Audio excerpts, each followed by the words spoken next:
ದಯವಿಟ್ಟು ಈ ವಿಡಿಯೋನ ಯಾರು ಆರ್ಗನೈಸ್ ಮಾಡ್ತಾ ಇದ್ದೀರಾ, ದೇವಸ್ಥಾನಗಳಲ್ಲಿ ಹಬ್ಬಗಳಲ್ಲಿ ರಂಗೋಲಿ ಸ್ಪರ್ಧೆಗಳನ್ನ ಆರ್ಗನೈಸ್ ಮಾಡ್ತಿದ್ದಾರಲ್ಲ ಅವ್ರಿಗೆ ಈ ವಿಡಿಯೋನ ದಯವಿಟ್ಟು ತಲುಪಿಸಿ. ಯಾರ್ಯಾರು ರಂಗೋಲಿ ಕಾಂಪಿಟೇಷನ್ಸ್ಗಿರ್ಬೋದು, ಮನೆ ಮುಂದೆ ರಂಗೋಲಿ ಬಿಡೋದಾಗಿರ್ಬೋದು, ದೇವರ ಮೂರ್ತಿಗಳಲ್ಲಿ ಬರುವಂತಹ ವಿಗ್ರಹಗಳಲ್ಲಾಗಿರ್ಬೋದು, ಆ ಶೇಪಲ್ಲಿ ದಯವಿಟ್ಟು ರಂಗೋಲಿಗಳನ್ನ ಬಿಡಬೇಡಿ.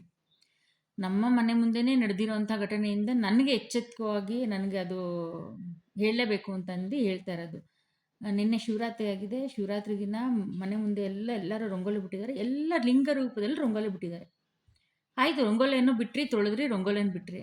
ಆಮೇಲೆ ಅದನ್ನು ತುಳ್ಕೊಂಡು ಹಾಗೆ ಓಡಾಡ್ತಾ ಇದ್ದಾರೆ.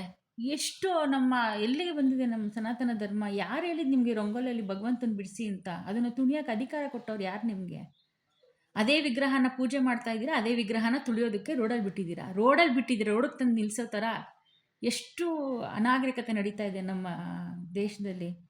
ದಯವಿಟ್ಟು ಇದನ್ನು ನಿಲ್ಲಿಸಿ. ಯಾರು ನೋಡ್ತಿರೋ ಎಲ್ಲರೂ ನೋಡಲಿ. ಬಿಡ್ತಾ ಇದೆ, ದಯವಿಟ್ಟು ಸ್ಟಾಪ್ ಮಾಡಿಸಿ. ಅದನ್ನ ಯಾವುದೇ ದೇವರ ಮೂರ್ತಿಗಳನ್ನ, ದೇವರ ರೂಪವನ್ನು ರಂಗೋಲಿಯಲ್ಲಿ ಇನ್ಮೇಲೆ ಎಲ್ಲೂ ರೋಡಲ್ಲಿ ಬಿಡ್ಕೂಡ್ದು. ಒಂದು ಸನ್ನಿಧಾನದಲ್ಲಿ ಬಿಡ್ತಾ ಇದ್ದೀರಾ, ಅದನ್ನು ತುಣಿದಂಗೆ ಬಿಡ್ತಾ ಇದ್ದೀರಾ. ಸನ್ನಿಧಾನಗಳಲ್ಲಿ, ದೇವಸ್ಥಾನಗಳಲ್ಲಿ ಬಿಡ್ತಾ ಇದ್ದೀರಾ. ಅದು ಒಂದು ಅರ್ಥ ಬೀಳುತ್ತೆ. ಅದನ್ನು ನೀಟಾಗಿ ಬಟ್ಟೆಯಿಂದ ರಿಮೂವ್ ಮಾಡಿ. ಇಲ್ಲ ಅಂದರೆ ಯಾರು ನಿಮ್ಗೆ ಅಧಿಕಾರ ಕೊಟ್ಟಿಲ್ಲ ಭಗವಂತನ ರೋಡಲ್ಲಿ ನೀವು ಬಿಡೋ ಅಂಥದ್ದು. ಇನ್ನೊಂದು ವಿಷಯ ಹೇಳಬೇಕಾಯಿತು. ಯಾವುದೇ ಭಗವಂತನ ಮೂರ್ತಿಗಳನ್ನ ಶೋ ಪೀಸಾಗಿ ತೊಗೊಳಕ್ಕೆ ಹೋಗಬೇಡಿ. ಅದು ಅನುಷ್ಠಾನ ಮಾಡ್ತೀರಾ, ಅದಕ್ಕೆ ಪೂಜೆ ಮಾಡ್ತೀರಾ, ದೇವ್ರ ಮನೇಲಿ ಇಟ್ಕೊಳ್ಳಿ. ಅದಕ್ಕೆ ಅಂತ ಒಂದು ಸ್ಥಾನ ಕೊಡಿ. ಅದು ಬಿಟ್ಬಿಟ್ಟು ನಾನು ಈ ಶೋಗೆ ಇಡ್ತೀನಿ, ಇವತ್ತು ಆ ಶೋಗೆ ಇಟ್ಟಿದ್ದೀನಿ. ಏನು ಶೋಗಿಡಕ್ಕೆ ಅವ್ರೇನು ಶೋ ಪೀಸ್ಗಳ? ಭಗವಂತ ಏನು ಅಂತ ಅರ್ಥ ಮಾಡ್ಕೊಳ್ಳಿ ಫಸ್ಟು. ಭಗವಂತನ ರೂಪ ನಮಗೆ ಋಷಿಮುನಿಗಳು ಧ್ಯಾನದಲ್ಲಿ ನೋಡಿ ತಿಳಿಸಿದ್ದಾರೆ, ಹಿಂಗಿದಾನೆ ಭಗವಂತ ಅಂತ.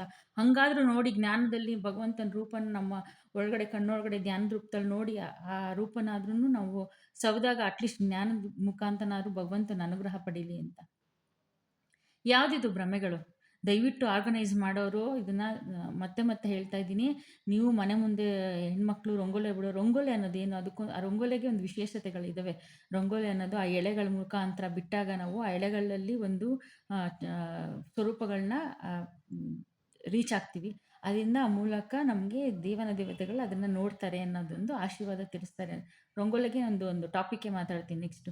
ದಯವಿಟ್ಟು ರಂಗೋಲಿಯನ್ನು ಬಿಡೋರು, ಕಾಂಪಿಟೇಷನ್ಸಲ್ಲಿ ಇಡೋರು, ಇಲ್ಲಿ ಆರ್ ಆರ್ ನಗರದಲ್ಲಿ ಕಾಂಪಿಟೇಷನ್ಸ್ ಆಯಿತು, ಬಿಟ್ಟಿದ್ರು ರಂಗೋಲಿ ಬಿಡೋಕ್ಕೆ ಅಂತೇಳಿ. ಎಲ್ಲ ದೇವ್ರುಗಳ್ದೆಲ್ಲ ಬಿಟ್ಟಿದ್ದಾರೆ. ಏನಕ್ಕೆ ದೇವ್ರುಗಳನ್ನೇ ಬಿಡಬೇಕು? ಬೇರೆ ಏನಿಲ್ವಾ ರಂಗೋಲಿಗಳನ್ನ ಬಿಡೋದಕ್ಕೆ? ಬಿಡಿ ಅದನ್ನು. ರಂಗೋಲಿ ಅನ್ನೋದು ನಮ್ಮ ಹಿಂದೂ ಸಂಪ್ರದಾಯದಿಂದ ಬಂದಿರೋದು. ಅದನ್ನು ಆರಾಧಿಸೋದು ನಮ್ಮ ಕರ್ತವ್ಯ. ಹಾಗಂತ ಭಗವಂತನ ಅವಮಾನ ಮಾಡೋದು ತುಂಬ ಯಾರು ಅದು ಅವಮಾನ ಅಂತ ನೆನೆಸ್ಕೊಳ್ಳೋಕ್ಕೆ ಕಷ್ಟ ಆಗ್ತಾಯಿದೆ ನನಗೆ. ಇನ್ನು ರಾತ್ರಿ ನಾನು ನೋಡ್ದೇನೆ, ರಾತ್ರಿ ಹೋಗಿ 2 ಗಂಟೆ ರಾತ್ರಿನಲ್ಲಿ ಆ ಲಿಂಗದಲ್ಲಿ ಲಿಂಗ ರೂಪದಲ್ಲಿ ಏನೇನು ರಂಗೋಲಿಗಳನ್ನ ಬಿಟ್ಟಿದ್ದು ಅದನ್ನ ಅಳಿಸ್ಬಿಟ್ಟು ಬಂದೆ. ಕಣ್ಣಲ್ಲಿ ನೀರು ತುಂಬ್ಕೊತಾ ಇದೆ. ಭಗವಂತ ಇಲ್ಲ, ಕುತ್ಕೊಂಡು ಧ್ಯಾನ ಅಂತ ಭಗವಂತ ಶಿವರಾತ್ರಿ ಅಂತ ವ್ರತಾಚರಣೆ ಮಾಡ್ತಾ ಇದ್ದೀವಿ. ಇಲ್ಲಿ ನೋಡ್ರಿ, ಇನ್ನು ಭಗವಂತ ನಡ್ಕೊಂಡು ಹಂಗೆ ಚಪ್ಪಲಿಲೇ ಓಡಾಡ್ತಿದ್ದಾರೆ. ಅಟ್ಲೀಸ್ಟ್ ನೋಡೋ ಜನಗಳಿಗಾದ್ರೂ ಗೊತ್ತಾಗಬಾರ್ದಾ ಚಪ್ಪಲಿ ಹಾಕ್ಕೊಂಡು ಓಡಾಡ್ತಾ ಇದ್ದೀವಿ ನಾವು, ಲಿಂಗನ ಇಲ್ಲಿ ಬಿಟ್ಟಿದ್ದಾರೆ ಅನ್ನೋದೊಂದು ಚಿಕ್ಕ ಒಂದು ಸೆನ್ಸ್ ಇಲ್ಲದೆ ಇರೋಷ್ಟು ಅಜ್ಞಾನದಲ್ಲಿದ್ದೀವಿ ನಾವು. ಭಗವಂತ ಏನು ಅಂತ ತಿಳ್ಕೊಳ್ಳಿ ಮೊದಲು. ಆದಾಗ ಇವಾಗ ಯಾವುದೇ ತಪ್ಪುಗಳಿದು ಆಗೋದಿಲ್ಲ. ನಮಸ್ಕಾರ.